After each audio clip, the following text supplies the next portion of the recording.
સહજાનંદ વિદ્યાલય નવા નરોડા દ્વારા ચાલતા ઓનલાઈન શિક્ષણમાં ફિઝિક્સમાં 11મા ધોરણમાં ચેપ્ટર નંબર 3 એનો 11મો પ્રશ્ન ધ્યાન આપો. અત્યાર સુધી આપણે પથ લંબાઈ અને સ્થાનાંતર વિશેની ચર્ચા કરી. હવે એ બાબતને આપણે થોડાક આગળ વધારીએ અને સમયને અનુરૂપ આપણે આગળ જઈએ તો એ વેગ તરફ આપણે આગળ જઈએ છીએ એવું કહી શકાય. તો એના માટેનો આ પ્રશ્ન ધ્યાન આપો. સુરેખ પથ ઉપર ગતિ કરતા કણ માટે પહેલું સ્થિર હોય ત્યારે, બીજું અચળ વેગથી ધન દિશામાં ગતિ કરતો હોય ત્યારે, 3 અચળ વેગથી ઋણ દિશામાં ગતિ કરતો હોય ત્યારે, અને 4 ધન દિશામાં અનિયમિત ગતિ કરતો હોય ત્યારે એક્સ વિરુદ્ધ ટીના આલેખો દોરી તેમની લાક્ષણિકતાઓ લખો. હવે જવાબમાં ધ્યાન આપો.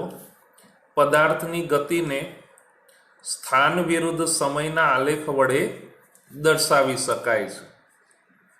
એટલે ગતિ એને આપણે સમજવું હોય તો સ્થાન વિરુદ્ધ સમયના આલેખ એની ઉપરથી આપણે સમજી શકાય. આ આલેખ વડે પદાર્થની ગતિના જુદા જુદા પાસાઓનું વિશ્લેષણ, એટલે જુદી જુદી બાબતોનું વિશ્લેષણ અને નિરૂપણ એટલે એને રજૂ, એટલે આકૃતિ દ્વારા એને રજૂ કરી શકાય, એટલે નિરૂપણ કરી શકાય છે. સુરેખ રેખા ઉપર થતી ગતિને એક્સ અક્ષ ઉપર લેવામાં આવે છે તો સમય સાથે માત્ર એક્સ યામ બદલાય અને એક્સ વિરુદ્ધ ટીનો આલેખ મળે. તો જુદી જુદી બાબતો એને ધ્યાનમાં રાખીને આપણે વાત કરવાની છે. તો ક્રમ અનુસાર અહીંયા આપણે જઈએ, વાત કરીએ પહેલા ભાગ એના માટેની. તો પહેલા ભાગ એના માટેનો આ પહેલો મુદ્દો, અહીંયા આપણે આ પહેલા મુદ્દાની અહીંયા વાત, બરાબર, ક્રમશઃ આપણે જતા રહીએ. તો જો પદાર્થ સ્થિર હોય, અહીંયા પહેલો ભાગ સ્થિર હોય ત્યારની વાત ને એની ચર્ચા કરીએ આપણે. તો પદાર્થ સ્થિર હોય એટલે કે કોઈ એક કણ એક્સ બરાબર 40 મીટર સ્થાને ઊભી હોય તો તેના માટે એક્સ વિરુદ્ધ ટીનો આલેખ નીચે મુજબ મળે છે. આ ખાસ ધ્યાન રાખી લેજો. આ એક્સ વાય સમતલની વાત નથી. તમને એમ થાય કે આ આપણને એક્સ મળ્યું ના વાય, એવું આ નથી, બરાબર. એક જ પરિમાણને ધ્યાનમાં રાખીને આ જે આલેખ છે એ તો સમયનો આલેખ છે. કોને આધારે બદલાય? સ્થાનને આધારે બદલાય છે, એટલે એક્સને આધારે અહીંયા બદલાય છે. પણ અહીંયા પહેલા આપણે 40 મીટર અંતરે કોઈ એક કણ રહેલો છે. કેટલા અંતરે? 40 મીટર. હવે એ કણ રહેલો છે અને અહીંયા એવું લખેલું છે, જોતા રહો, કે એક્સ બરાબર 40 મીટર સ્થાને એ કણ રહેલ છે. તો તેના માટે એક્સ વિરુદ્ધ ટી એનો આલેખ નીચે મુજબ મળે. અહીં સમય સ્વતંત્ર છે, એટલે સમય તો એની રીતે આગળ વધવાનો છે. એ કઈ એક્સમાં ફેરફાર થાય ત્યારે સમયમાં ફેરફાર થાય એવું આ નથી, બરાબર. એક્સ એટલે કે કોઈ એક કણ એ કયા સ્થાને ઊભેલી છે, કઈ રીતે ગતિ કરે છે, એને સમય સાથે કઈ લેવા દેવા નહીં. એટલે સમય તો એની રીતે બદલાતો રહે, એટલે એ પોતાની રીતે સ્વતંત્ર ચલ છે. ચલ એટલે બદલાતું રહે. અને પદાર્થ કણનું સ્થાન એ આધારિત ચલ છે, એટલે એ સમય એને આધાર રાખે છે. કઈ રીતે આપણે પદાર્થને લીધેલો છે એની ઉપર તેનો આધાર છે, એટલે એ આધારિત ચલ છે. આ આલેખ સમય અક્ષને સમાંતર છે. તમે અહીંયા આમ જોઈ શકો કે અહીંયા 40 મીટર અંતરે પદાર્થ છે અને એ કણ આમ સ્થિર છે, એટલે અહીંયા આ પ્રમાણે આમ સીધે સીધું આગળ રહે ને. હવે એમ થાય કે આ તો જાણે ગતિ કરે છે, ગતિ નથી થતી. ગતિ તો થાય ને, તો એના માટે આપણે આ પ્રમાણે આમ જવું પડે. આનામાં ફેરફાર થાય તો ગતિ થઈ એવું કહેવાય, પણ આ તો સ્થિર છે. આ જે બદલાવ આવ્યો એ તો કોનો આવ્યો? સમયનો બદલાવ આવ્યો. એટલે અહીંયા ભલે એક કણ સ્થિર છે પણ સમય તો વધતો રહે ને. એટલે 40 મીટર અંતરે 0 સમય હતો, 0 સેકન્ડ હતું. કણ તો સ્થિર જ છે એટલે 40 મીટર અંતરે છે, પણ એ દરમિયાન સમય તો વધ્યો. એટલે 10 સેકન્ડ, 20 સેકન્ડ, 30 સેકન્ડ એ પ્રમાણે તો અહીંયા થઈ ગયું ને. તો આ રીતે સમય અહીંયા વધે છે, પણ કણ કેવો છે? સ્થિર છે. એટલે અહીંયા આપણે આવું કહી શકાય કે આ આલેખ સમય અક્ષને સમાંતર મળે. સમય અક્ષને સમાંતર મળે, આ સમયની અક્ષ અને આ એની અક્ષ, એટલે એ બંને એકબીજાને કેવા છે? સમાંતર છે. એટલે અહીંયા આપણે આવું કહી શકાય કે જ્યારે અક્ષ એ સમય અક્ષને સમાંતર મળે તો ત્યારે કણ સ્થિર છે. એ કણ એ ગતિ કરતો નથી. આ પહેલી બાબત. હવે બીજી બાબત, અચળ વેગથી ધન દિશામાં ગતિ કરતો હોય ત્યારે એને અનુરૂપ આપણે અહીંયા આગળ જઈએ. તો જો સુરેખ રેખા ઉપર ગતિ કરતો હોય એવો કોઈ પદાર્થ એક સરખા સમયગાળામાં એક સરખું અંતર કાપે તો એ અચળ વેગ થાય છે, અને એ વેગ આપણને ધન હોય તો તેવી ગતિ એને નિયમિત ગતિ કહેવાય. એટલે જે પ્રમાણે અહીંયા સમયમાં વધારો થાય છે એ રીતે સ્થાનમાં પણ વધારો થાય છે, એક જ ધારો. એટલે અહીંયા આપણે કહી શકાય કે એક સરખા સમયગાળામાં એક સરખું અંતર કાપે છે, એટલે વેગ કેવો થયો? અચળ. અને એ આપણને ધન મળે છે, તો તેવી ગતિને નિયમિત ગતિ તરીકે ઓળખવામાં આવે. એ આલેખ અહીંયા નીચે પ્રમાણે દર્શાવેલો છે.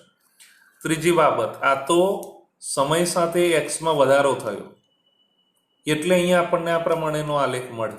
હવે સમય સાથે એક્સમાં ઘટાડો થાય તે અચળ ઋણ વેગથી ગતિ કરતો હોય એવું કહેવાય.